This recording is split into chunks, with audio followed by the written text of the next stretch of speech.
a former member of the House. I don't know if you ever served any time in the Senate or not, did you? I got demoted over there one time. I thought you were over there a while.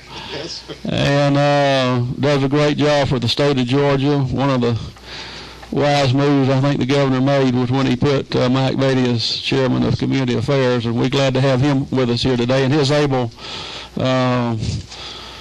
Director of Legislative Affairs, I guess, very able Jim Finch. So, Ron, you're flanked well, and the floor is yours. Thank you, Mr. Chairman. Ladies and gentlemen, committee, this is a probably when, if you'll look at the number of pages on this bill, it's 32. One of the hardest working amount of the most work I think I've seen ever put into a bill. And the whole purpose of this bill is to overlay the service delivery strategy with our regional development centers and really turn these things into development centers. And there's an awful lot riding on this. There's some, you've heard about the transportation bill that Chairman Smith is bringing forward and others. But this particular piece of legislation will enhance the delivery service to local governments and citizens of Georgia. It'll create a go-to organization for regional service delivery. It'll create a network for regional commissions that provide similar levels of quality service. That is, that you'll get the same service, or should, in one regional development center or one development center as you will from another. It aligns regional commission boundaries with state service delivery region boundaries, and it provides for a minimum population threshold for each region. It authorizes minimum funding levels that guarantee the ability to hire and, even more importantly, retain quality staff, and it provides a new governance structure. It authorizes state financial assistance, which, by the way, they'll all have more money, and create more accountability. And that's an important factor, this very last piece here, as far as the goals of the new development centers, is accountability, which is something that we just don't have today. And Mr. Chairman, with the recommendations and others, I'd like to turn it over to our Commissioner, and Mr. Finch, which knows this stuff like the back of their hands, since they've been working on it as we begin to move this bill forward. Okay. Thank you, Mr. Chairman. It's good to see everyone. I know y'all are tired and you've had a long day, but we are excited about the bill that we put before you. It will enable Georgia to move to that next level of greatness. And by lining up our state agencies, I want all of you to think about your cities and your counties, because we got lots of them, right? By lining up our state agencies within these boundaries with the current RDCs and creating... Excuse me a second. If y'all want to, there's 2 seats over here you might can see better. I can watch Mike's back. All right, that'll be fine. In creating a regional commission, you're literally going to have a one-stop shop for your mayors and for your county commissioners, and the funding mechanism is really going to enable these regional commissions to hire great people to work there, Mr. Chairman. I'm excited about it. I tell you, I was up in Washington, D.C. this weekend talking to folks, because every state has LDDs or RDCs or different names. This will put us at the front of the pack nationally in the delivery of services to our cities and counties. And as you go through, the bill is in some ways kind of complicated, but as you read through it, you're going to see, as the chairman so eloquently expressed, there's clear accountability. There's a Team Georgia type of approach where we're going to be working with the regional commissions as a team, which we never quite got there. And from the past, we never quite got there. We've been very transparent, Mr. Chairman. We've had all the RDC folks at the table. We've had folks from all ACCG, GMA, and I think we've really put a good bill out here. Probably there's a couple of amendments that we don't object to at all. I think it perfects it just a little bit, but we're just excited to be here. And I think this is one of those bills that when we look back on it 5 or 6 years from now, we'll say, you know what, that was a good move, and we're really helping the citizens of our state. I understand, Commissioner Ross, that should we pass the Smith tax bill for transportation, that his districts would follow these RDC boundaries, new boundaries. Is that correct? Yes, sir. It'll line up. I mean, there's a lot of different initiatives. That would be one of them. Absolutely would fit there. But it also allow every state agency, and what the governor's asked us to do is for all state agencies to direct their planning through these regional commissions. In addition to that, and I want y'all to think about this, you know, you're talking about your cities and your counties, you know, all of those folks are going to have the type of staff that will help them with their CDBG grants, their loans, their One Georgia projects, all the different things that make a difference in those communities. And also, I know we got some areas where we'll have 1 or 2 offices. We're going to work very, very closely over the next year and a half, so we'll co-locate a lot of our state folks out in the state in those offices, and I believe it can be really a win-win situation. You know, down in Waycross, for example, they got a fairly new building down there, and Yes, sir. you and I have talked about this. Yes, we want to utilize that facility, and I appreciate the commitment that you and the department's made to work with us and making sure the facility's utilized, and we try to make sure that everybody has the job keeps the job. Yes, sir.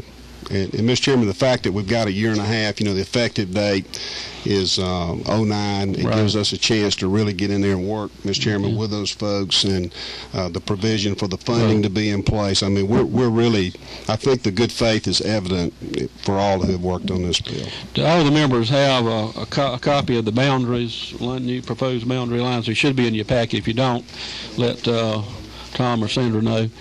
Okay, who's next? Jim, do you have anything? Can I ask a question on this? Yeah, sure. Proposed boundary? Yes, sir. All right. How do you read it? Is that the orange line here, or is it this area? It's the larger, the outside, Representative Smith. It's that the Okay, that's the same as this. it's the same as the service delivery regions. Yes, sir. Yes, sir. It's the same. About that, though. Right. Yes, sir. Mr. Chairman, unless there's specific questions. Any questions of, yeah. Mr. Chairman, I just wanted to clarify that these RDCs are the exact same as what we were presented in the water plan as well. Are they similar to that? There you go.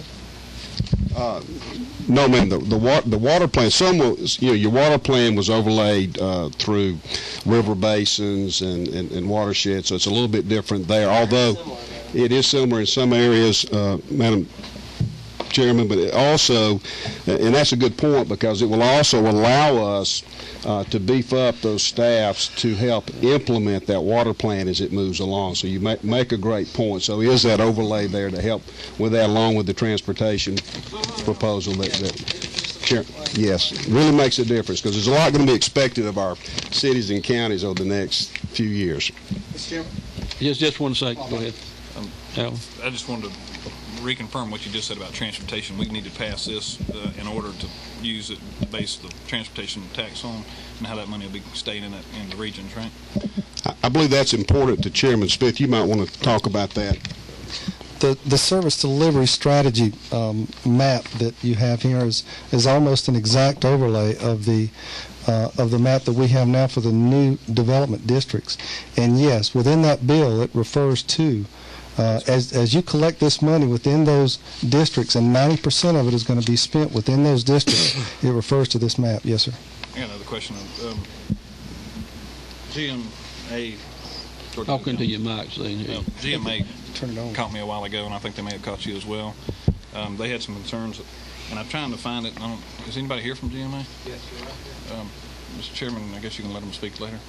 You're going to have what? Have some members of the audience speak. Whoever wants to. Yeah, we're here from anybody want I'll just to. wait to hear their Before he comments. does, I'd like to ask a question. You're next. Mr. Chairman, I think one of the things I'm glad you brought up GMA. I see it says funds for the regional commissions are as follows. And it says each regional commission must collect an annual dues in the amount of 25 cents for each resident of each county within the regional commission. And I'm just wondering, and coming from the municipal level myself for a number of years, I want to make sure that there's not any question or any problems with our municipalities supporting this legislation.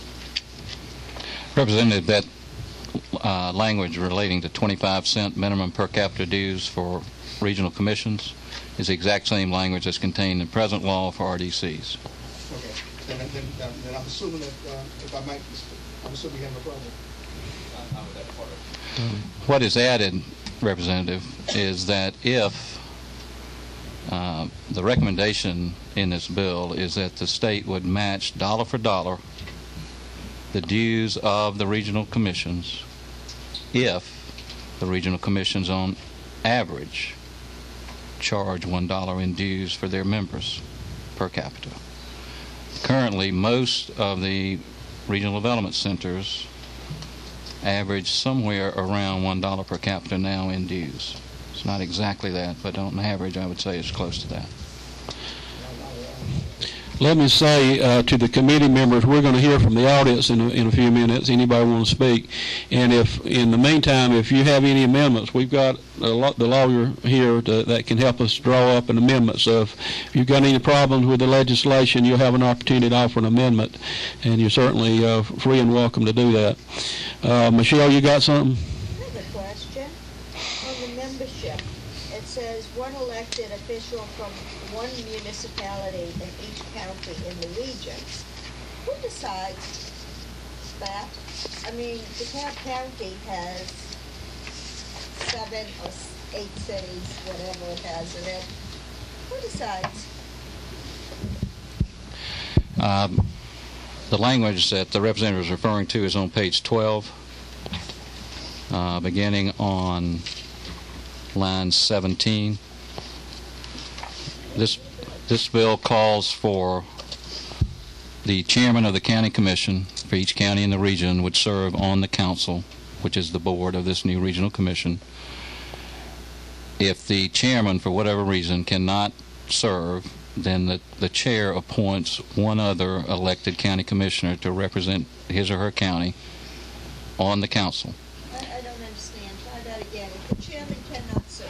Okay. But it already has the chairman. It has the chief elected official, which is the chairman or CEO or whatever it is in the given county. Is that correct? That is correct. Or their designated. It shall include one elected official from one municipality. Correct. We have 7 municipalities now. Who chooses which elected official from which municipality gets to serve? The process for selecting that municipal representative will be governed by the bylaws of that regional commission. Is it already set up? It's not set up at this point because the bill has not passed. But the bylaws would govern the selection process. And we have assumed that the representatives of all the municipalities within the county would convene and determine who their designee would be. Yeah. Okay. Thank you. Anybody else got a question? Yes, sir. I guess this is the cheat sheet for the bill. I don't know. It's a summary. Summary, okay. Cheat sheet, that's a good. In the statement here, it says funds for regional commission. The third bullet says each regional commission must collect annual dues in the amount of 25 cents for each resident within the commission. Then in the next line, it says to be eligible for any minimum funding from state appropriated funds, commissions must collect dues averaging $1 for each. I think the regional development we're in charges 85 cents, right? In Columbus's case, you're looking at $185,000 right now. You're looking after BRAC realignment, another $45,000. So you're looking at Columbus potential donation to this of $250,000. Thank you. It's maxed. Hmm? But it's Thank you. maxed. Yeah, Thank you. but yet it's maxed. However, is there any formula to base this on how much service a community gets out of an RDC or a regional commission? Because like you and I talked earlier, in that Columbus has its own planning department, planning everything, but we do utilize the food programs and these kind of things. So, you know, we may participate in half of it, but we're not participating in all 100% of it. That much. Let me just say this, and I think, of course, we'll include in our budget in 2010 the potential for the dollar-for-dollar match, which we feel like really gives these regional commission the ability to beef up their staff and provide services more equal throughout the state. We feel like there's been some, as we looked across the state, so we think it's a great equalizer. At the same point, got to remember, these regional commissions are entities of local governments. It is a bottom-up approach to governance. It's not unlike a federalistic type of approach where, sometimes we at state agencies, we go straight to the citizen. We feel like that's very inefficient. We feel like if you've got a regional entity that's vibrant, that can work out these types of things, the least thing we want to do is have someone in Atlanta trying to direct to the local folks how to do their business. What this does is helps those regional entities come together, figure out a lot of these different types of issues, because every one of these regions, if you look at them, is a little bit different. So there's going to be a little bit different formula. What we will do, and what DCA has always done, is as an advocate for local government, we'll go in there and facilitate and work, bring all the interagency types of approach to it so that it's fair, it's equitable. Is it perfect? Absolutely not. But I will tell you something, it will help us really move to, we've got, and I don't know, this kind of digressing a little bit, but we've got 91 economically challenged counties in this state. And a lot of them are some in those areas down there where you've got Columbus, which is really expanding, down there. You've got other areas. This will enable us to work with all of those regions in a way so that we start lifting that thing up a little bit. So I think we can work out those differences with Columbus, and I guess, Jim, maybe Savannah. There's some other areas where we got to work on it. But you know what? That's why we got a year and a half, Mr. Chairman, and to get in there and do it. I think it's not perfect now, but I think we can help people come to an accord on that. As a follow-up to that, it has nothing to do with money. The membership of the council of each regional commission. What is the total number of members on that commission? The way it's stated, it'll be 2 members per county, one municipal, 1 county. There will be 3 appointments,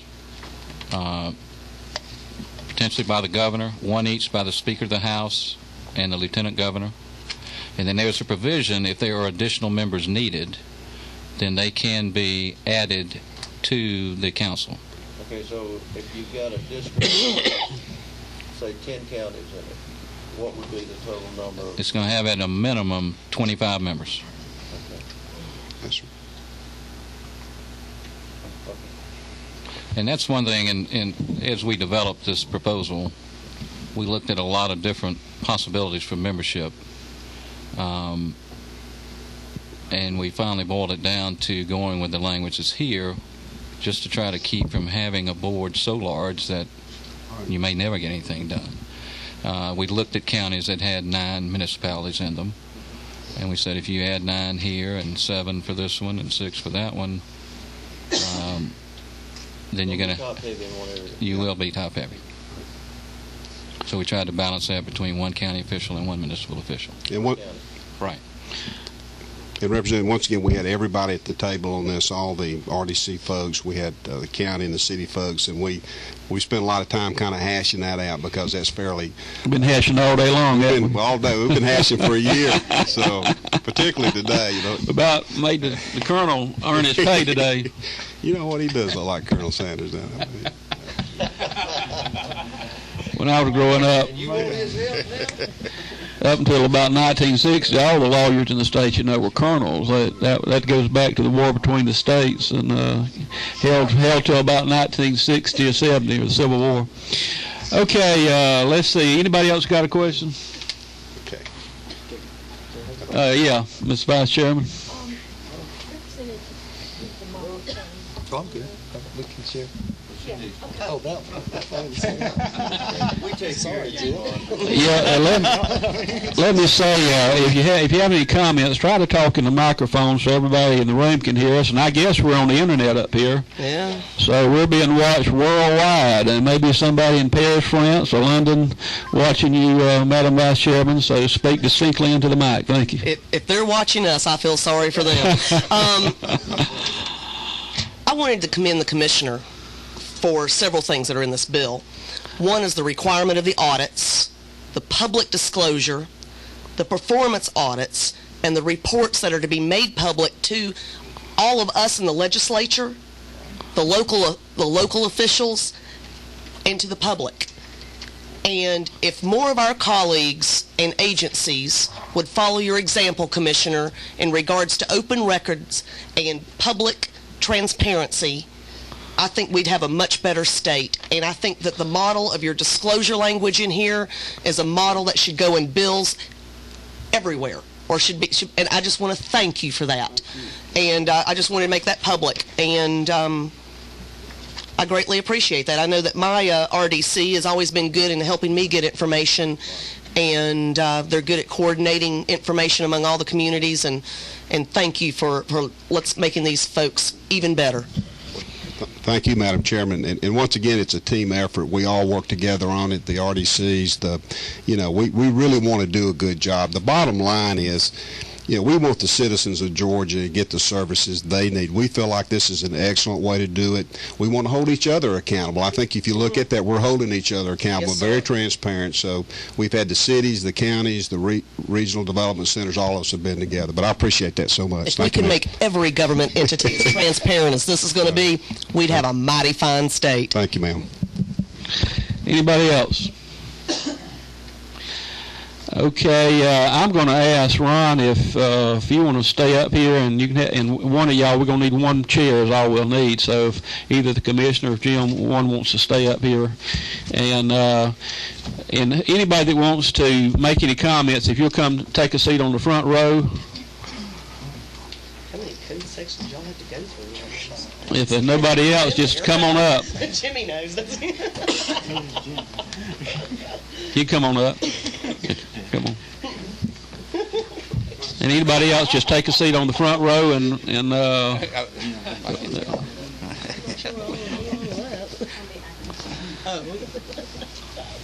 Thank you, Mr. Chairman. My name is Lamar Norton. I represent the Georgia Municipal Association at their Governmental Affairs Office. I too want to express some of the compliments to the Commissioner and to Representative Stevens for putting something together that I think we're finally getting to a situation where we've got to depend more on services and regionalism than we've ever needed before. That being said, I have to share with you my one concern. I've shared with the Commissioner, and we've promised to work on it, and it boils down to the fact that we're putting these regional commissions in the service delivery business, the governmental services business.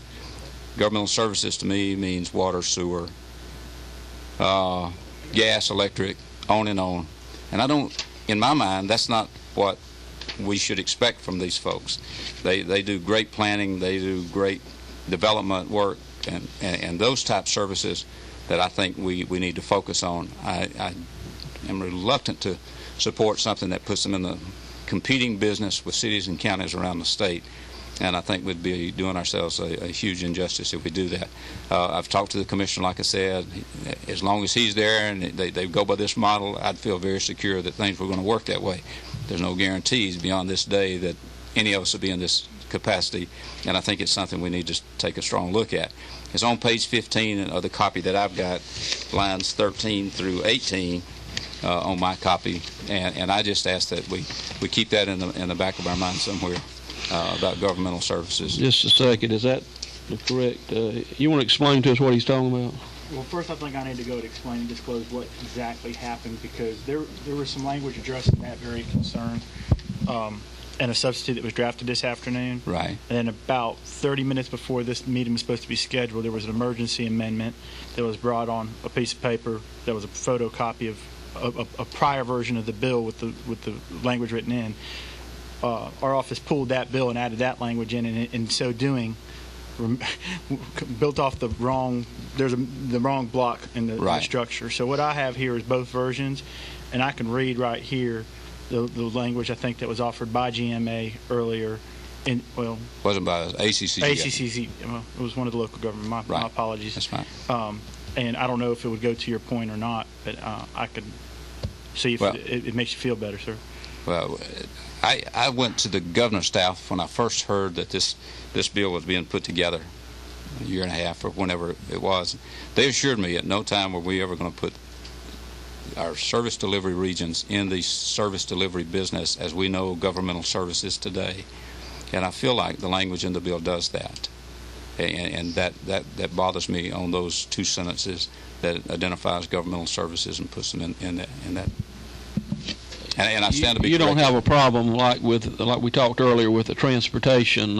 If that bill was to pass, utilizing these district lines. That's what we had visualized they were going to be doing. That's what we had thought from the concept that we were talking about. They would be in the planning. If there's federal money that needs a mechanism to get it dispersed out, like ARC does today, then yes, sir, that's exactly the way I understood services to be before I read governmental services, and that part bothers me. It says here you can enter into contracts.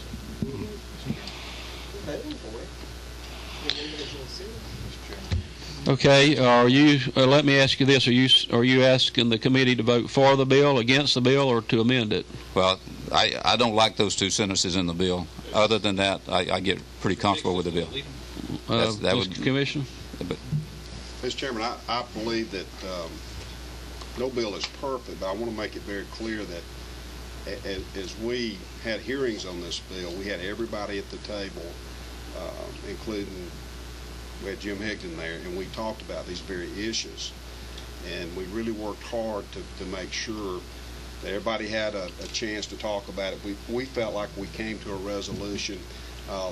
Lamar, there may be some language there that can give you a greater degree of comfort, and I'd be glad to work with you on that as we move along. But I believe in the very essence of the bill, it's very well put together, and I don't believe there's any danger there. So you'd be opposed to addressing that today on this? Respectfully so, yes, sir. Okay. I just trying to make sure I understand your position. Yeah. Mr. Chairman, this is directed to you.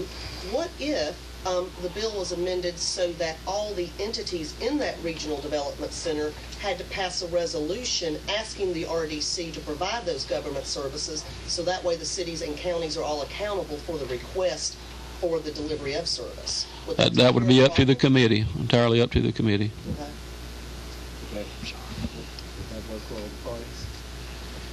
You want to address what she said? That is our desire for that to happen, Madam Okay. Chairman. So at some point, I think that would be very proper. Yeah. Ask the commissioner, what services do you anticipate providing? Well, at DCA, we talking about the regional commissions. Jim, you want to give some examples? Sorry, I didn't know. Or you can talk about some of the things too. We're all together on this. We're just trying to make sure we got the language correct. That everybody's going to work. Under current law, RDCs are prohibited from providing direct human or governmental services. Okay? The work group that put these recommendations together had a recommendation that they be allowed to provide direct services. The work group never distinguished between human services and direct governmental services. So when we started drafting the bill, we had real concerns that if they were providing direct human services, it would adversely impact the contracts that Department of Human Resources Aging Services has with existing RDCs. So we chose to draft it so that they would still be prohibited from the direct delivery of human services to protect the aging programs in the state. But we did want to meet the recommendations of the work group, so we added the language that, in fact, if they were asked by the local governments in that region to provide some government service, and we don't know what that might be, Representative, but it would be up to those local governments to decide if they needed some regional help.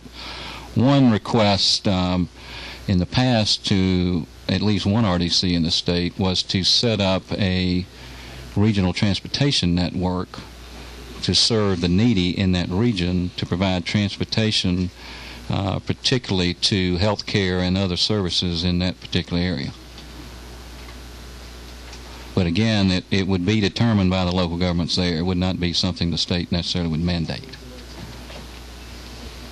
Okay, anything further? Alan? Just trying to see what the fix is if we take those lines out, can you still do that?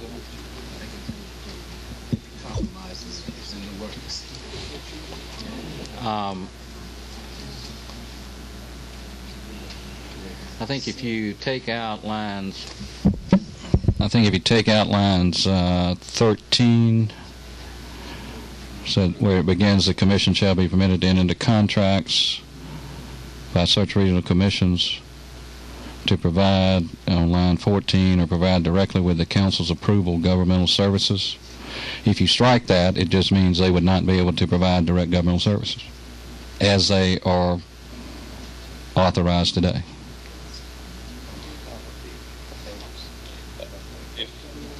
Going back to what she's over there trying to Let Ron respond to that. You know, the whole purpose of this, the problem we've got now with the RDCs, and they do, and again, a lot of them do a great job, but there's just no teeth to actually bring this thing to a head and to a function. We've got, in my mind, to allow these new development districts to enter into contracts when other services are required, if they're available to contract for that service. Is that fair to say? It's just another mechanism on a regional approach. If they're available and able to do the service, cities and counties through a contract basis ought to be able to do that and utilize what the very purpose that they're to be used for. And I'll give you an example. City of Savannah's got one of the best planning services around, and it's for planning, of course, the growth. I'm not so sure some of the surrounding areas that are within my development district have that same ability to plan. But they ought to have the ability, if there are services available, to go to that new development district through contract and be able to do that. Are you referring to these contracts as something, say, you got a subdivision in one of these rural counties to provide sewer and water lines to a subdivision? Would that fall under this?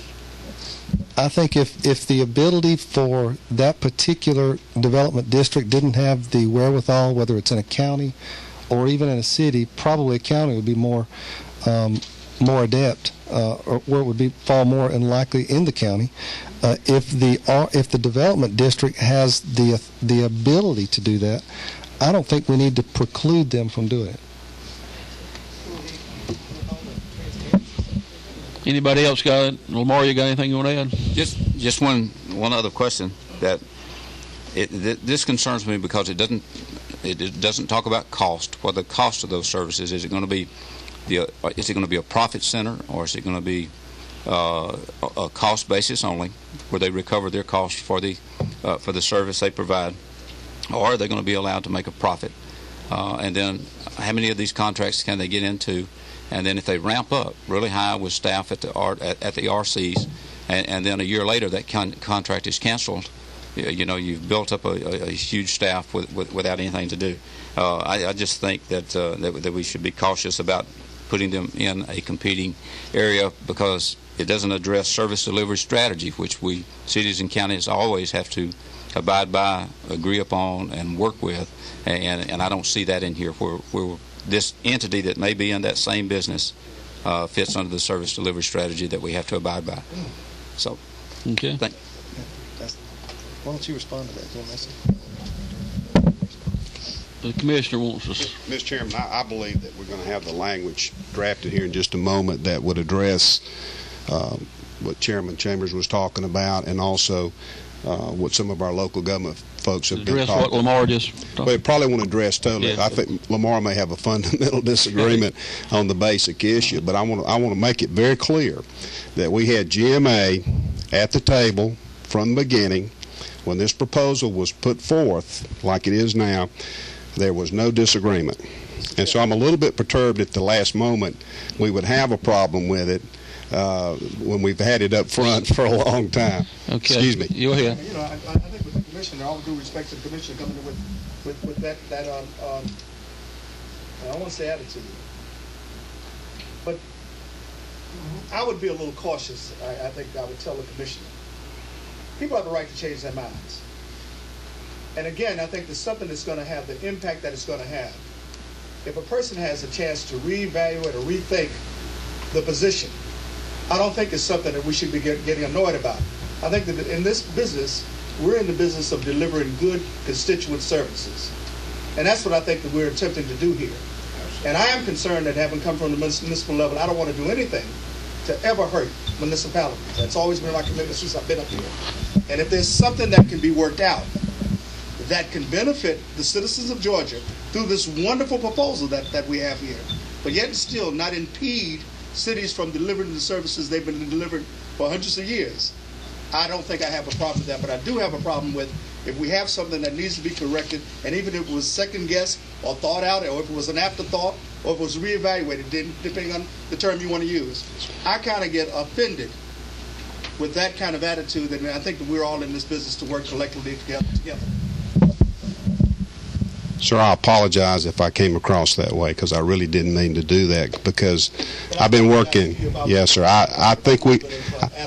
Yes, sir. I believe that the greatest service, public service, is at the local level in many ways, and it's the most challenging. So what we want to do is make sure that we can help those folks. So I apologize for that. Lamar's a good friend of mine, and we're going to work out all of these issues. I just want to be sure everyone knows that we've had everybody at the table from the beginning, and not trying to come in with a bill that wasn't adequately vetted. So once again, I apologize, sir. I did not mean for it to come across that way. Yes, sir. Ron wanted to make a response, I think, also. And we'll get to any other questions. And I agree with the representative. As a councilman for about 8 years in a city and trying to make ends meet, you and I are on the same sheet of music here. And I do believe this is the proper way and the proper place for us to make those changes. And I appreciate the comments. Any other? Yeah, Jim. Mr. Chairman, if I could add one thing. As written, it says the commission shall be permitted to enter into contracts to provide or to provide directly, this is beginning on line 13, page 15, or to provide directly with the council's approval. The council is made up primarily of local elected officials, one municipal, one county official from each county in the region, governmental services on behalf of the local governments. And I've taken that to mean on behalf of the local governments that the local governments request it. The council, who is made up of local elected officials, approve it, and then they would be able to enter into a contract to provide that service requested by the local governments in that region. Okay, any questions or other comments about that? Did you have something you wanted to say? I've carved out this language, which I think. Well, we're going to take amendments later. If you want to discuss it now, you can. It's not my place, sir. Okay, all right. Okay, Ron. Just one more, Mr. Chairman, and I'll ask Mr. Finch to talk about this. It was brought up about the possibility of the last thing we want is another hole to throw money in, and I'd like for Mr. Finch, who I don't know if he's got his sheet with him with all the numbers, but I was quite impressed at at how the money was supposed to be spent, and in each district. Do you want to talk about that? Excuse me just a minute.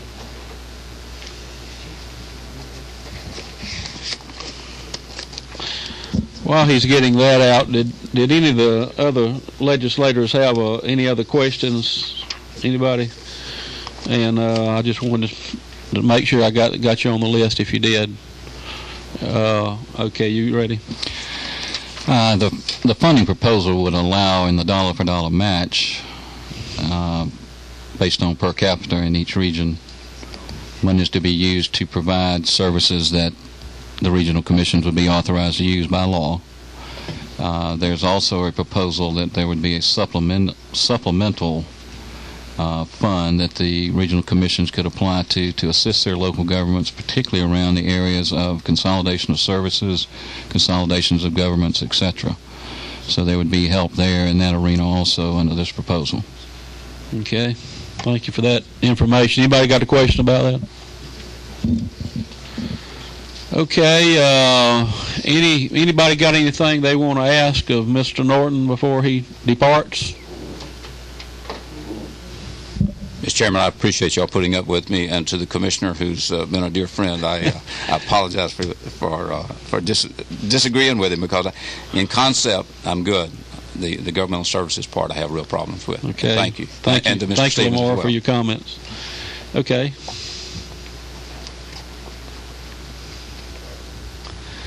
You're in a new position, I think. I am. It's kind of interesting to be on this side of the table, Mr. Chairman.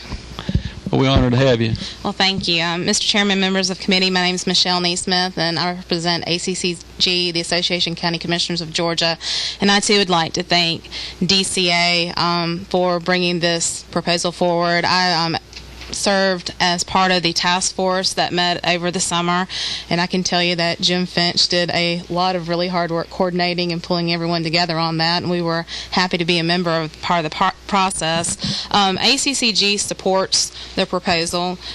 We believe that this is a good way for local governments to be able to have more types of regional services, as long as they're able to participate and decide what type of services, which I think is everyone's goal in this bill. We differ a little bit with GMA just on the governmental service issue. We think because the local governments that are actually choosing what services they want the RDC to provide, that there really won't be that much of a problem. However, if there are certain types of services such as sewer or water, or electric, gas, things that are fundamental services that they don't want to include in here, we're amenable to doing that. But just in general, we think because the localities are the ones that are going to be requesting such services, that they will be in control of the situation.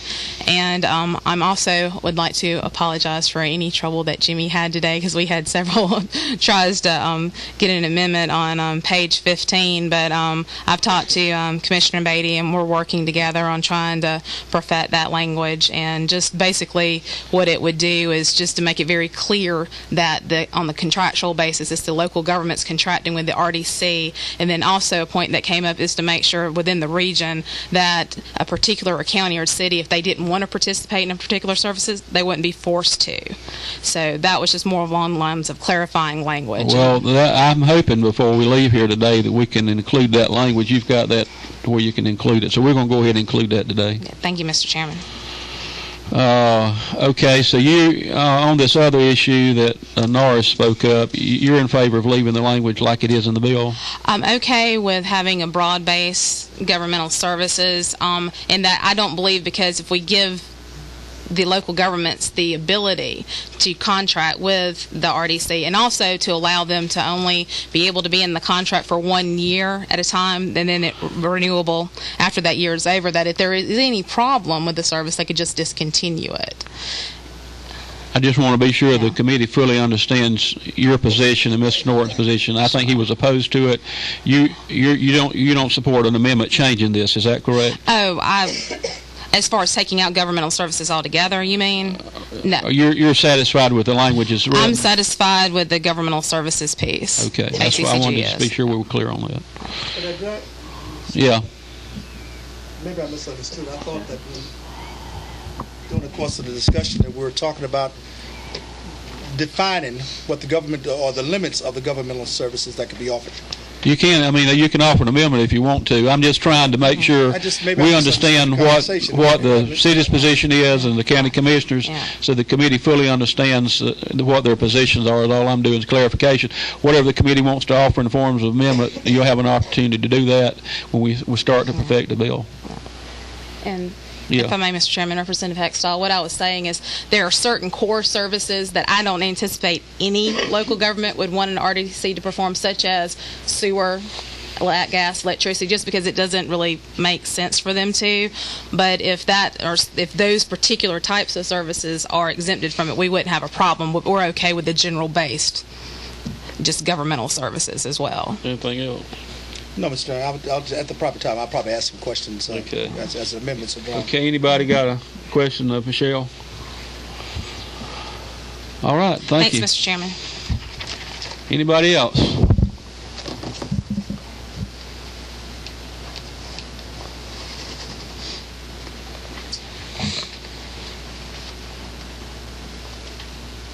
Good afternoon. Good afternoon. My name is Don Tinbensel. I'm the executive director. Say that again. I'm sorry. My name is Don Tinbensel. I'm the executive director of the Middle Flint Regional Development Center, headquartered in Americus. And I appreciate the chance to come today. This is my first attempt at something like this. If I could just address a couple comments. In this, our RDC is a rural RDC. Americus is our largest community. The one thing that our local governments request of us more than anything else is technical assistance in grant writing and administration. And the wording in the current bill, while it might allow for it, it doesn't hit that as a primary task. It's more directed toward planning, this type of services, that sort of thing. If there's any way that it can be clear that, what the local governments want is us to get them money for water and sewer and streets and airports and industrial parks, that is a valid and important aspect of what regional development centers and the regional commissions would do. The dues, our only concern is we're proposed to be merged with the Lower Chattahoochee. Our counties already pay in excess of $1. And if we were to be merged with an area that didn't come up to that level, and Columbus doesn't, then, how do you work that out, I guess, is the question. In fairness, we have mostly small rural counties. Other than Americus and Cordele, they don't collect a lot of sales tax, and they're funding us pretty well. On the services, our only concern about services is that we be continued to operate the workforce investment program.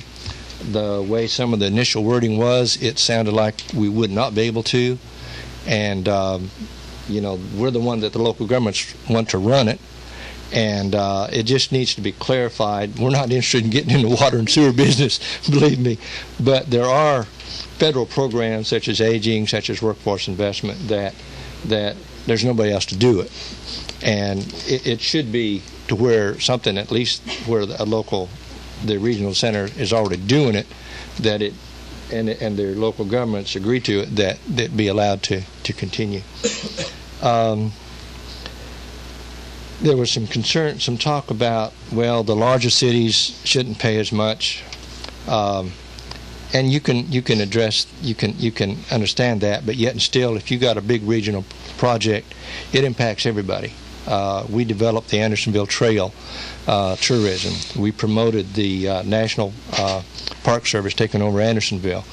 All of our towns, little towns, big towns, benefit from that. And to say that one town doesn't have to pay as much as another town, you're opening up something that's sort of hard. The one thing I'd like to just question, will there be any extra funds provided for the 8 of us that are going to be merging? Because this is going to be some legal cost that is not in our normal budget. I know that when the state guided the merging of the Heart of Georgia, all of them are Georgia Southern, that the state did provide some extra funds for a year or two to help lay those, because you are dealing with assets, liabilities, building ownership, that sort of thing. I've been with this organization since July 1967.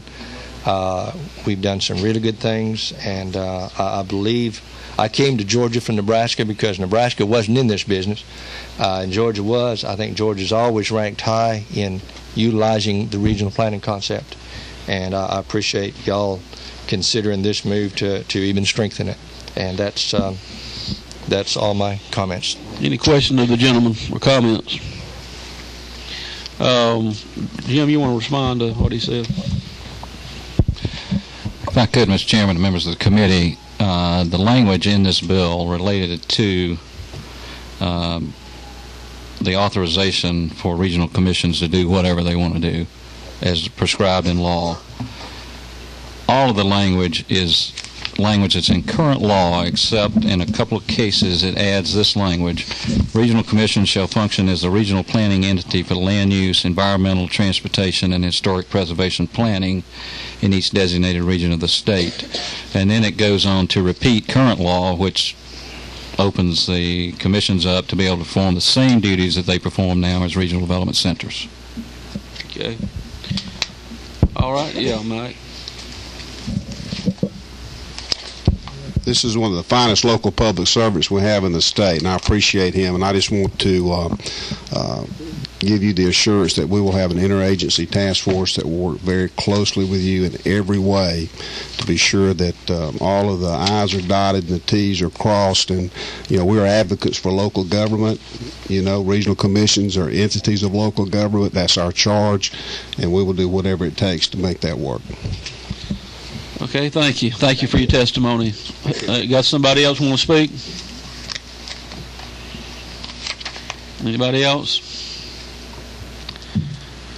Any committee member got a comment before we start perfecting the bill? All right, Colonel, what you got? As to Madam Chair's request over here addressing the type of contract services in page 15, the sentence will begin on line 13 with the commission shall be permitted to enter into contracts to provide directly with the council's approval governmental services, on behalf of each participating local government, provided, however, that such direct services shall not include human service programs, and the municipality or the county for which such services are to be provided has passed a resolution requesting such services. Contracts for services pursuant to this paragraph shall be for 1 year subject to renewal. So that basically would require the local government to pass a resolution prior to this contract being, the service being provided pursuant to this paragraph, and it limits these contracts to 1 year on a renewal basis.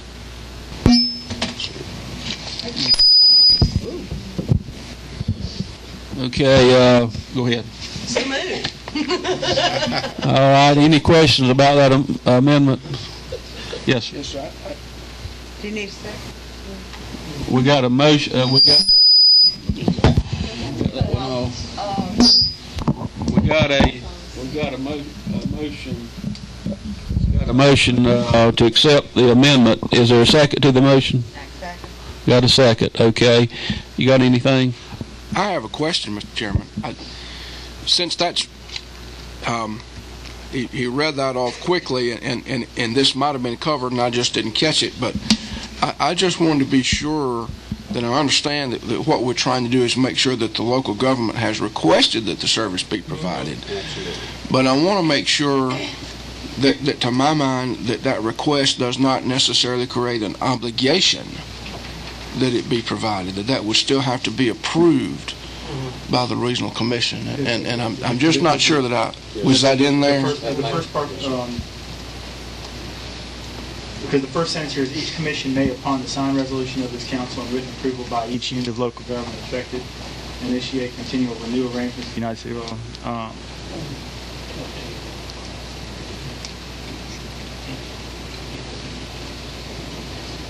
I guess the first part of that's dealing much more with services. You're talking about the commission requiring yes, approval. I see the language you're talking about, but I'm afraid that might be construed as being a different point. I think you might be right. Need to amend the amendment. So, well, I guess it'd be almost as simple as. No, I'll add one more qualifier. That's what we're doing.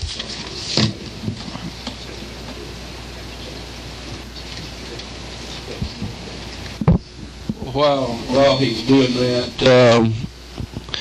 do you want to restate your motion? Comply with its latest draft. Is that okay? We will have have to defer to Legislative Council, Mr. Chairman. Okay, but you want to make a motion that we adopt what Legislative Council, Okay, well, withdraw the motion, okay, and then we'll start over. okay. All right. Any objection to withdrawing the motion? I was the second, so was Barbara. My second goes for withdrawal. Okay. All right, when we get it, what we'll do is let you make another motion as soon as he gets it ready. Okay. Thank you, Mr. Chairman.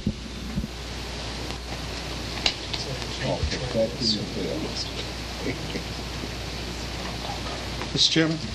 Yeah. While we're in the process of working on the bill, may I do something? I think it might be a little unusual, but with the chair's permission, I'd like to ask the members of GMA, is there anything that perhaps we can at least make an attempt to put in the bill that the municipalities would feel comfortable with?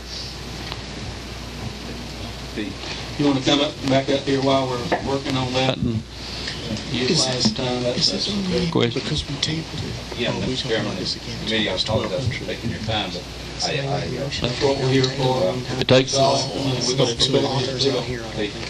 Limiting the contracts to the people. I understand where the counties are coming from. They have, every county has representation. Every city doesn't on these commissions. And so what you've got one city that's represented, maybe 4 or 5 others that aren't, or more.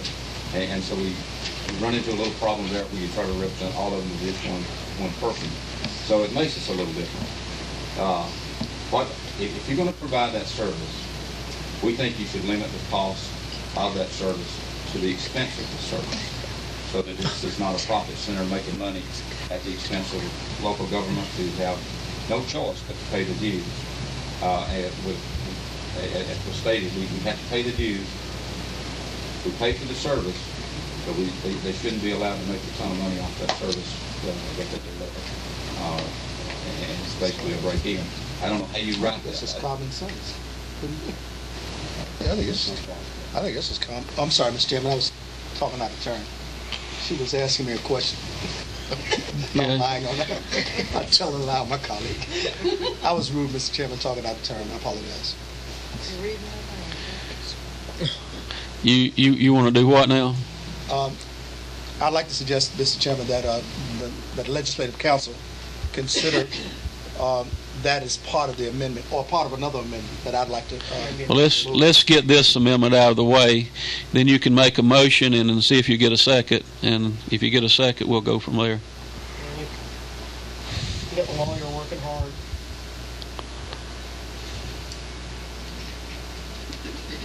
Seems like we've got a meeting of the mind, Mr. Chair. Just want to put that formally down. While he's working on the amendment, anybody else got anything they want to say? Are you buying lunch, Mr. Chairman, or dinner? Well, if we stay here to dinner time, I'll buy you supper. I think they got a special on over at the Varsity tonight. Yeah, we'll have some. I don't need crystals. I'm sorry. We'll order some blueberry cobbler. How's that? Treat everybody to dinner at the depot. So generous. Even buy you a drink. I thought you're not old enough to drink. Committee is stand at ease. That's why we finished the amendment. Terry, can I- You gotta be 18 around me to drink. Everybody else, yeah, you 18, you fine with me.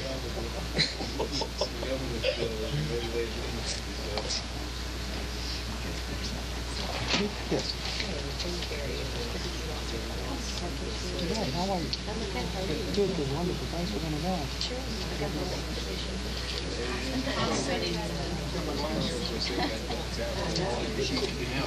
Usually when I'm looking for mine, I'll talk over here. Great, fantastic. Here's Karen. It was met here while you were. It's okay, no problem. It's okay. Ready to go to lead council? There's a draft in there that That's what I'm here, council. Okay. Falling page. That's what I wanted. Okay. I would need. You want to take a lead council? Where's the draft? Lake Council. Okay, you got the advertisement? Yes. That's the advertisement? Okay, good, okay.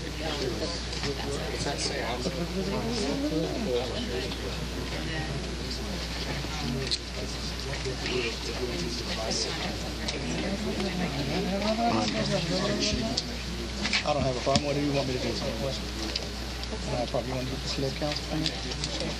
Save you trouble. You'll be off the next you take the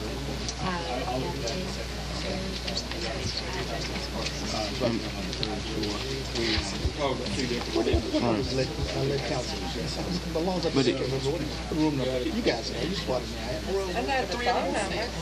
I know the phone number. You ready? You probably have 30 years of experience. Okay, we'll call the committee back to order, and I think we have something that Jill can consider if she wants to make a motion on, but I'll let Mr. McDonald read it first. Okay.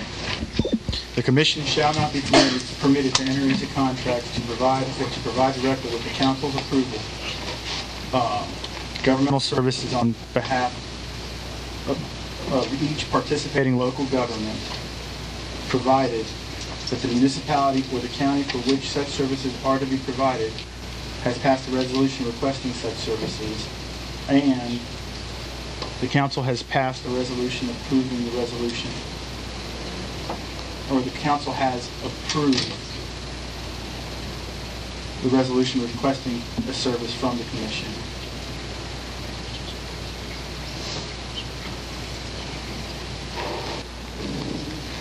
Jimmy, mind if I come look over your shoulder? That might be scary. Not to make you any more nervous. The reason I got thrown off is because I think there might be language in here that already addresses what Representative Crawford's concern is, because it states the commission shall be permitted to enter into contracts to provide or to provide directly with the council's approval. There's a qualifying language, and that's what threw me off there, is on line 14, with the council's approval. These contracts can't be entered into to provide these services without the council already approving it right there. So I think we get a little bit redundant, and I think that's what threw me off, is that we're throwing it all over the place. So I think the original version of with the council's approval, governmental services on behalf of each participating local government, then just provided that the municipality or the county for which such services are to be provided has passed a resolution requesting such services, period. And then I think just as a separate sentence there, contracts for services pursuant to this paragraph shall be for 1 year subject to renewal, period. And then capitalize direct there and say direct services pursuant to this paragraph shall not include human service program, I think. That looks clean. But does the point I make address your concerns, sir? My personal preference, and I'm only one, would be just to strike the part about with the council's approval and just restate that later so that we're making it very clear that we're expecting two things to happen. And number one, the local entity must request the service, and number two, the commission must agree to provide that service. And I recognize that certainly it's implied in the language here that states with the council's approval, but I just feel a little bit more comfortable if it were more explicit. Council, the right word there? Yeah, Commission. No, each commission has a council. Each commission has a council. Is that right, Jim? Council is the board. The council is the board. Okay. And the commission is the entity itself. Correct. Well, the Regional Development Center is the regional commission. Okay, so Jim, you okay with what Rick said?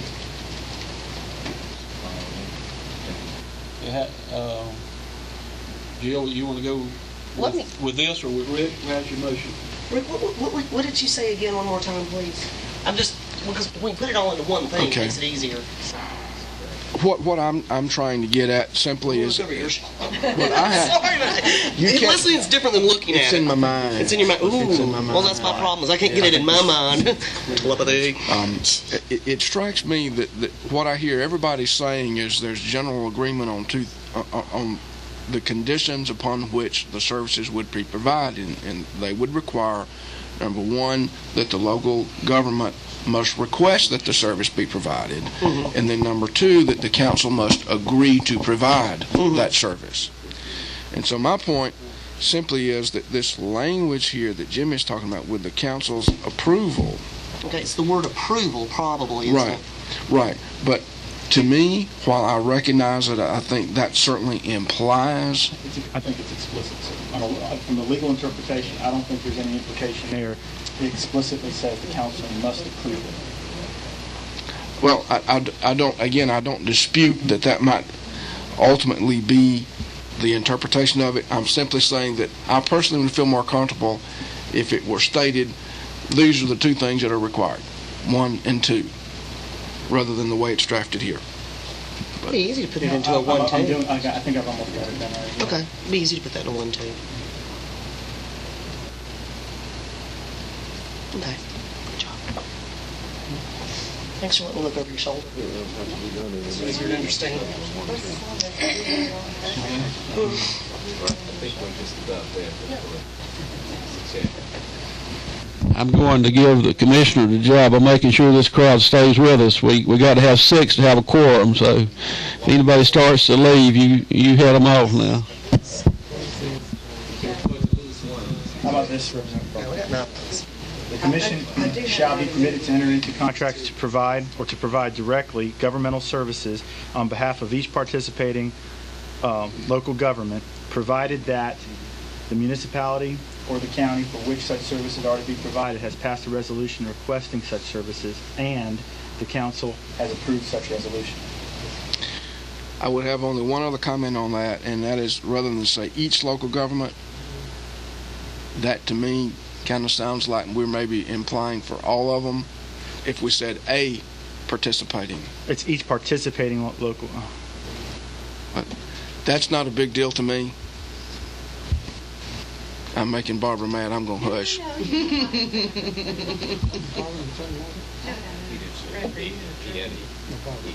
On behalf of each participating local government. It's a real secret.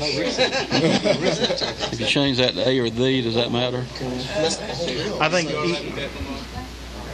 we saw 3-word mess up there. 3-word loophole. 4x0. I think it gets more to the intent rather by saying each rather than a, in the sense that it's a minor point to me, and I'm certainly not troubled to leave because it. in theory you could have He's okay, two let's different move kinds on. of local government requesting services. I make a motion. All right, I'm going to let the council state the motion. So moved. Second. I'm not going to make Jimmy read it again. We've got a motion and a second on the amendment. Now we'll let council tell us what it is.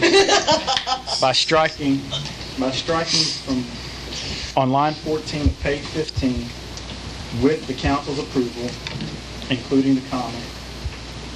By striking the on line 15. By striking from however to that such on line 15 and inserting after government a comma after actually no I'm sorry I take that way, that semicolon stays. By inserting after provided the following, that the municipality or the county for which such services are to be provided has passed a resolution requesting such services and the council has approved such resolution, period. By capitalizing direct, no I'm sorry, I retract that for 1 second. Then by inserting also after that period, contract for services pursuant to this paragraph shall be for 1 year, comma, subject to renewal, period. And after that period, capitalizing direct on line 15 and read direct direct services and after, inserting after services pursuant to this paragraph shall not include human services programs. I did all that? Jimmy did it. Anybody have a question? Mr. Chairman, is this an English-only committee? Sí. So, Sí. Rick, Just for clarification, could you reread the few words right after provided? I'll read it all the way through one time. Just one more time. One more time? Yeah. I'm just going to read it straight through without telling what the leading, just all the way. Okay.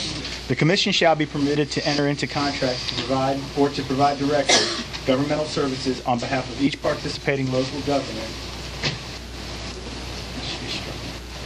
provided that the municipality or the county for which such services are to be provided has passed a resolution requesting such services, semicolon, and the council has approved such resolution, period. Contracts for services pursuant to this paragraph shall be for 1 year, comma, subject to renewal, period. Direct services pursuant to this paragraph shall not include human service programs. I don't want to make nobody mad, but as I read the definitions on page... you do feel free to say what the committee has the right to say whatever they want to say. My observation, though, simply is if we refer back to the definition of local government on page 9, it's broader than a county or municipality. So do we intend that same definition if we just substitute local government in this amendment, then we are just adopting the definition as given that term on page 9. I think that's a very, very good point, and one that was missed on my part, and I thank you for it. So it should read... So Jill Chambers will now change your motion. What are we doing now? what have I done? He's going to read it the clarification that Representative Crawford asked for that the council says is a good suggestion. He's going to read it one more time. Like this, with the clarification. I just want to make sure that the definition for local government... Yeah, page 9. Page local, 9 no, local government is a defined term on page 9. Oh, okay. So it does. If you're letting public authorities and agencies. The commission shall be permitted to enter into contracts to provide or to provide directly governmental services on behalf of each participating local government, provided that the local government for which such services are to be provided has passed a resolution requesting such services, semicolon, and the council has approved such resolution. Contracts for services pursuant to this paragraph shall be for 1 year, subject to renewal, period. Direct services pursuant to this paragraph shall not include human service programs. Okay, Michelle, did you want to comment on that? Michelle, did you want to comment? No, when we were talking about just the tie back to local government as defined, it was more than counties and cities. I was just looking through it. It's a different term, right? And it's for consistency, it was a real good catch. I probably would have changed it later with his approval when I was plugging it in. Yeah. Okay, Lamar, you want to make a comment? Mr. Chairman, we're talking about cities and counties. Local governments as defined are a broad group of agencies, public authorities, and others. I don't think that was it certainly wasn't my intent that we that go in defined that term was in the original bill. Right. So maybe in behalf of each participating county and municipality, since they are also defined. That's a question for the commissioners. Right. As a commissioner for Jim, you want to shed any light on it? My recommendation would be to strike local government and just refer to municipality and county because they are defined. I guess the suggestion to go back. Okay. Because now. If we want to say that it's only on behalf of municipalities and counties that they can provide this service, we don't think that's what we want to say. But I guess the other change that we'd have to make there, if what we're going to do is want to restrict this provision to only cities and counties, is on line 15 with a reference to local government there. We need to change that to. Well, actually, no. But I mean. Is it the intent of the bill, Mr. Commissioner and Jim, that you not limit the ability to provide direct services to all local governments as defined by the bill, but to require, or to allow for just the municipalities and the counties for those services to be qualified for those entities by the language that we're discussing right here. Right. You would restrict public authorities, et cetera, that are defined in local government from being able to have a regional commission provide that service. You would restrict it only to municipalities and counties being able to request. Let me get a second here. I think we can do this by this one.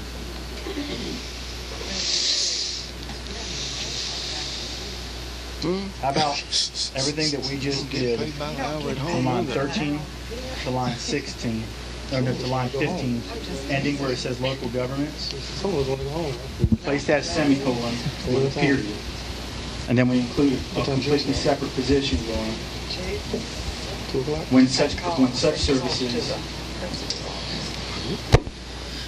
When such services are to be provided to counties and cities.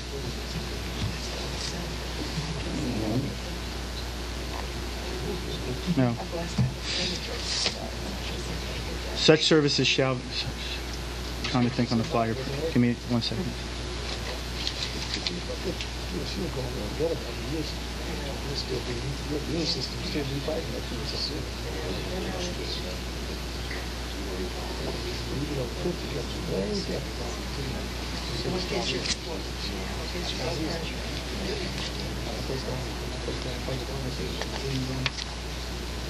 Only after the city or county has passed a resolution. Passed a resolution requesting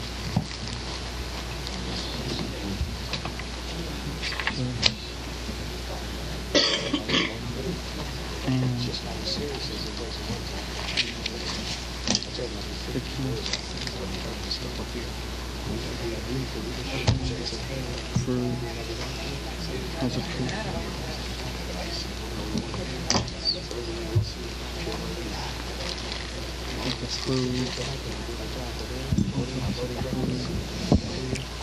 This is my 30th year down here, and I think we're going to establish an all-time record for perfecting an amendment here. Mr. Chairman, Be patient with us, and we'll have it directly. Mr. Chairman, I appreciate so much that y'all doing that. Well, we're going to get it right, and we're going to get it out of here. As long as we can keep 6 members, we'll get it out. We can go get some varsity. Or we'll have a vote on it. If you're going to do that, I'm going to leave now. All right. What happened Can we to try that? You this? can tell, I Mr. think I Chairman, got it. Things have changed, because years ago you said, well, I'll run out and get some martinis, you know? Yeah. I mean, things have changed. I didn't think y'all had a problem with that. Now, you know what, years ago, Martini and pretzels. years ago, you would have to How run does out that and change get y'all? one. Well, that's true. How does that change y'all? Somebody would All I have have. to do is go to the next door, yeah. Things have changed up here too much. Who was the senator who made himself I mean, should we be including consolidated governments in this? I remember Billy McKinney used to be good at that. Okay, that's all right. I can't go off the top of my head on that. I think I got this now. What if we... Okay, if the committee come back to order, I believe we have a revision, another revision on our amendment. Revision. That the vice chairman has been trying to make a motion on for a while here. But, and Representative Crawford has been helping us perfect. Council, you got something you can give us now? I think so. That's the first time that's been said in a long time. I'll say it again. Yay for lawyers.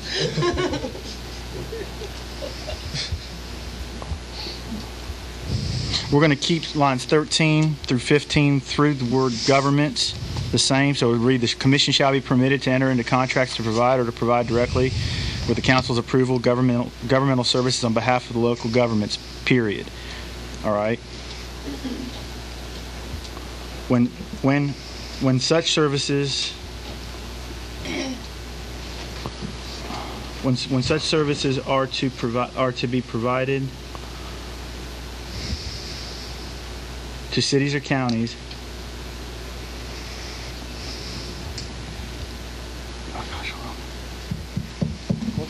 Now, about such, Put no, city and county there. because then it excludes their authority to actually contract with the authorities and everything else that they want to be able to do. They want a separate food provision. Aren't authorities kind of quasi members of cities and counties? No, they can be such. How about such services shall be provided to cities and counties only after the city or county has passed a resolution requesting such services and the council has approved such resolution. And then after that, contract for services pursuant to this paragraph shall be for 1 year subject to renewal. And then after that, the same, we're going to continue to strike provided and however, and through that such, capitalize direct, and I think we might finally have it.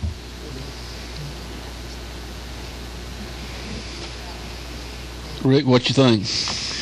Well, Mr. Chairman, that as I understood that leaves me, and I'm not arguing for or against, but just my observation is that leaves us where we were a little bit ago, that we got on the one hand a reference to local governments, and on the other hand a reference which seems to suggest that the services can only be provided to counties and municipalities. The first introductory sentence there grants the general right. The commission shall be permitted to enter into contracts to provide directly with the council's approval governmental services on behalf of the local governments. Local governments is a defined term to include all that.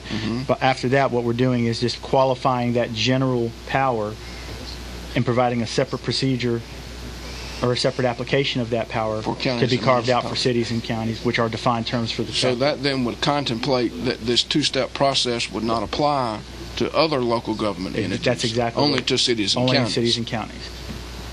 That means that if this is the intent of the bill, under this language, the commissions could contract with the authorities and other defined local governments, without the requested resolution and without any other things.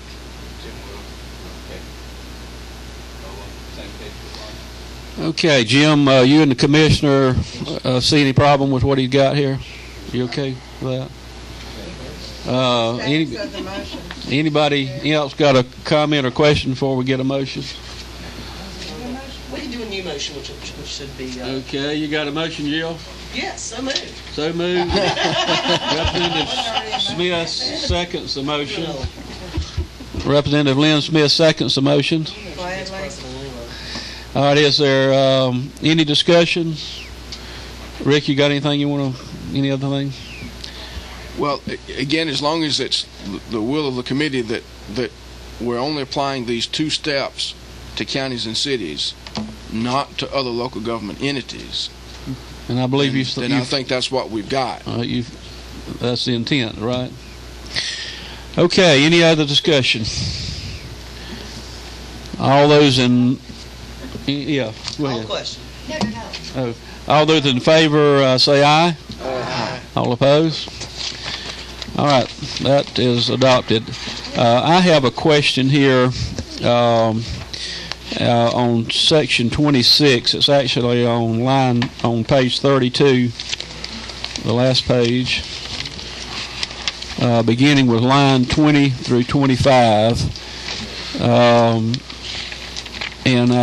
This was something we added to make sure that if the money didn't come through, that the new district lines would not take place, because if the money's not there, this is going to create all kind of problems. So, Jim, tell us what the department, how the department interprets that language in section 26. Mr. Chairman, the way we interpret it is that, as you've stated, if the funding is not included in the FY 2010 budget for the department, then the boundaries would remain as they are for the current RDCs, meaning there would be 16 RDCs rather than the proposed 12 boundaries that's contained on your map. Okay, let me ask counsel on this. You heard what Jim says. Now, is it crystal clear? Does this language make that crystal clear? Do we need to add anything, or it's absolutely clear that it does that? Yes, sir. I want to ask Terry, are you satisfied that on this one issue that does what the commissioner says? Yes, sir, Mr. Chairman. Okay. All right. Any questions about that by the committee? All right. Are there any other amendments? Mr. Chairman, I want to make, if I might, just to make sure that GMA is comfortable with adding something else still at this point. And if we can, if the committees will, and it'll suit the purpose to make sure they're able to function, I'd like to see if we can't get language to at least attempt to get it approved by the Well, that would be an issue up to the committee. Do you have a motion you want to make? Yes, Mr. Chairman. I'd like to, and I want to make sure I state this correctly, Jim. I'd like to move that we consider legislation, or an amendment, consider an amendment that would include language that would clarify municipalities' position in terms of this legislation. I think we got that, don't we? So that's what I said. I want to make sure that we are. Okay, let's see if is there a second to that motion? There's not a second, so I don't know if we could lay it. If there's not a second, then it would die for lack of a second. On a governmental entity like that. I don't know if you can restrict.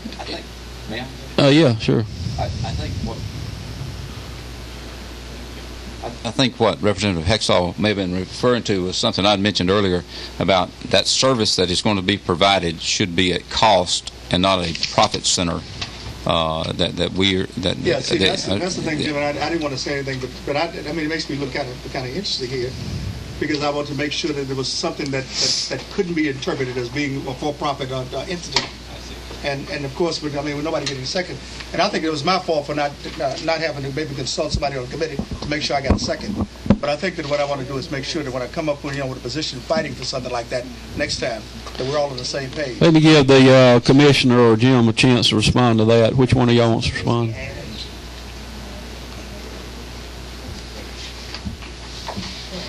Your amendment offered on that, I think that I'm pleased with the bill as it is, Mr. Chairman. You would be opposed to any additional changes. Did you want to say anything? Yeah. Mr. Chairman. Come on up here, Terry, if you don't mind.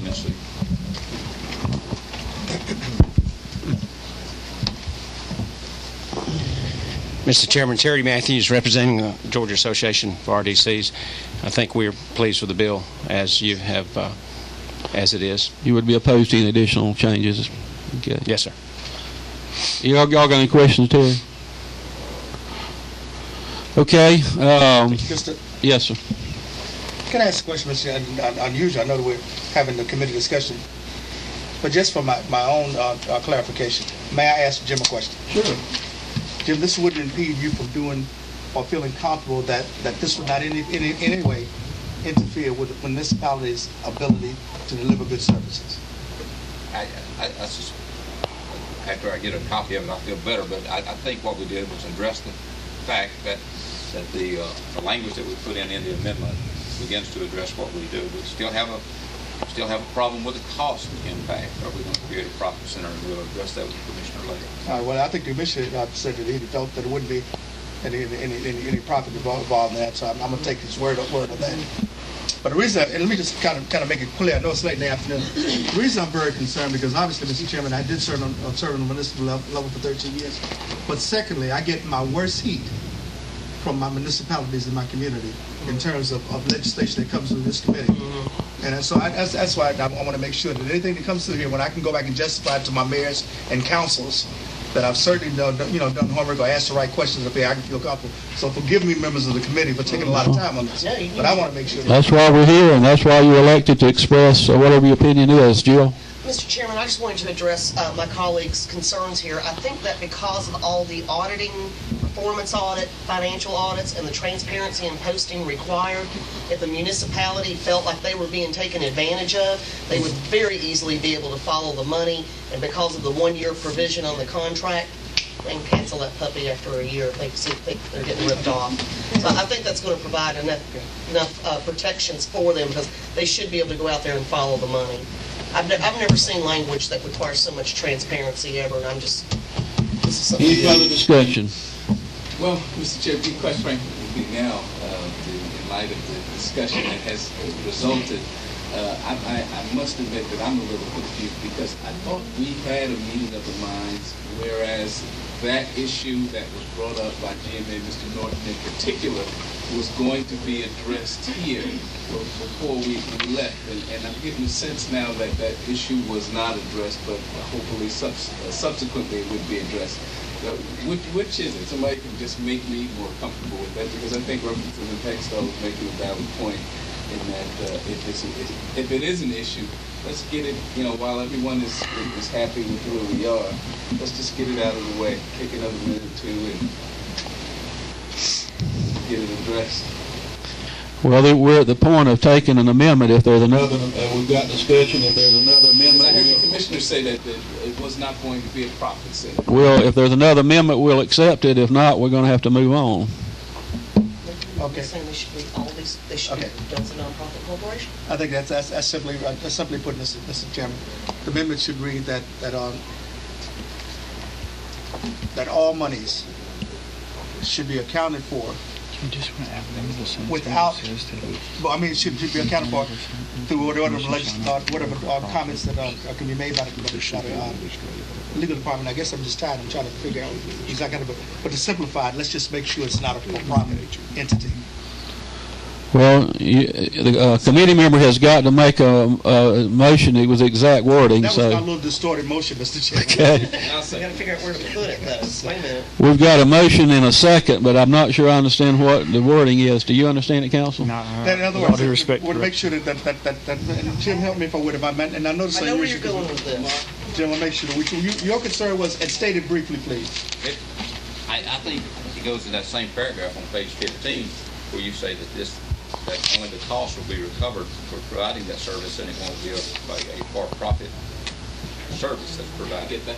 And I think you put it in there because you're talking about the service in that paragraph, and I would think you would add it just below that this service will be provided as agreed upon, but not for-profit, but as a matter of recovering actual cost. That's the way we do business in the cities now. They're wearing you down. Did you get that, Mr. Attorney? Mr. Colonel? Yes, sir. I'm working on it right now. I want to further add that we had some revenue that goes to the District 88. Revenue that is derived as a result of this must go to District 88. I think it should go to the general fund. Everything should go to the general fund. District 88 should be dispersed by revenue. Mike, you want to come up here and have a seat? Okay, come have a seat and talking to the mic. Sorry if I You know, can I stand? Can y'all use the chairs? Yeah, well, if you'd rather stand, that's all right. All right, we'll stand up then. We're all set. Y'all is happy with it. And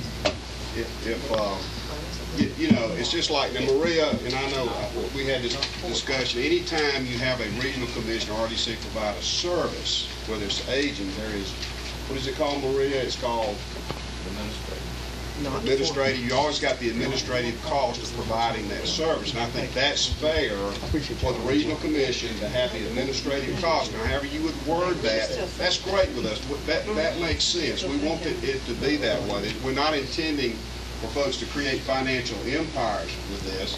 What we want is a service that's provided. Is there a language that we have, Maria, with BHR? We use indirect costs.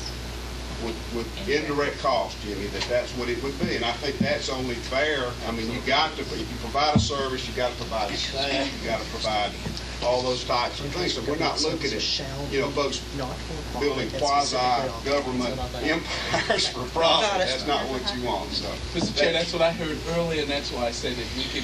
And thank you for that, Bill. In the legislation. Okay, I'm going to recognize the Vice Chairman. Okay. Not knowing what we amended it for earlier, because I didn't write it all down because it was so much, but on what we've got currently. This is a separate issue we're dealing with here. This is the not-for-profit. This is a totally separate issue. That has nothing to do with the amendment we passed earlier. Page, Mr. Chairman. Okay.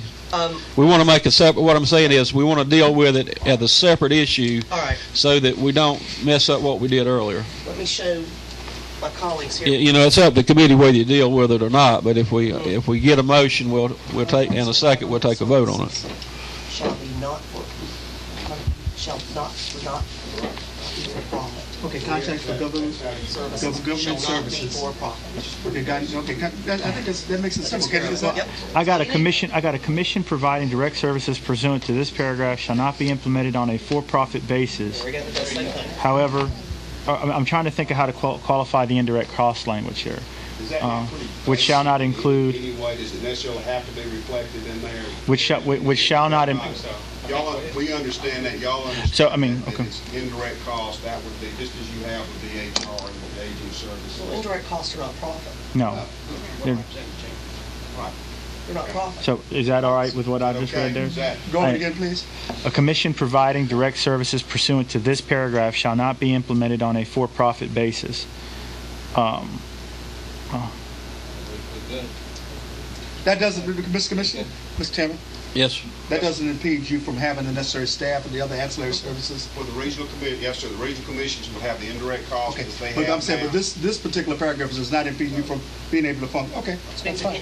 So everybody's happy. Yeah. So everybody walks away happy. Okay. Or if I can just modify that a little bit, just to be more clear, shall not provide such services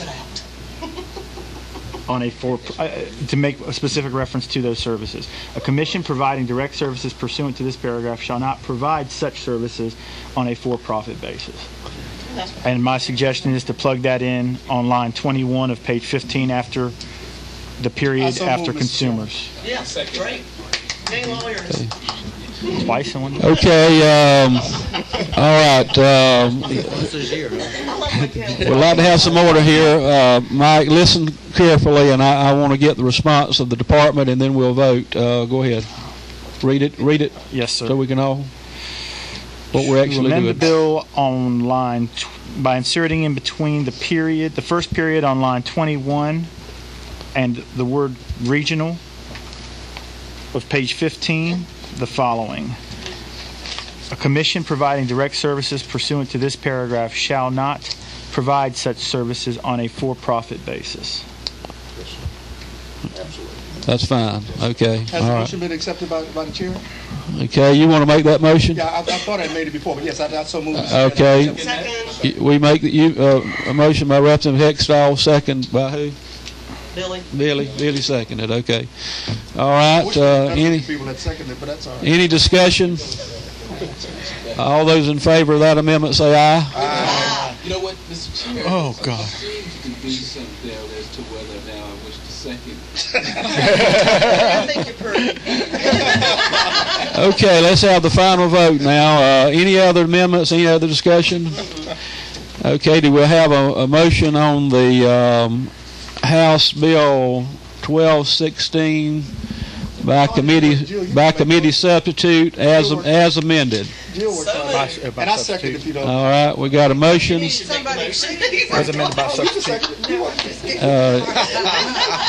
I'm gonna let council state the motion correctly. State the I just motion. wanted to make sure that the motion was made as amended by substitute. As amended by substitute, so that you could prevent. As amended by substitute, which means the bill was the two amendments that we've already voted on. Correct. I guess we've adopted a substitute as a committee. So is that we're doing everything right, Sandra? Yeah. Okay. We're voting on the bill as amended by the other two amendments that we voted on earlier. Approved. Okay. All in favor, raise your hand. All opposed, like sign. Carries unanimous. Yay! Motion to adjourn, Mr. Chairman.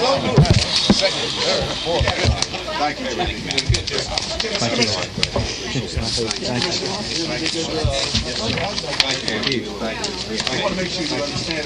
My name's William Boatwright, and I'm with McIntyre 30 years. Federal cost principles don't allow us to make a profit. You're the most accountable entity in the state.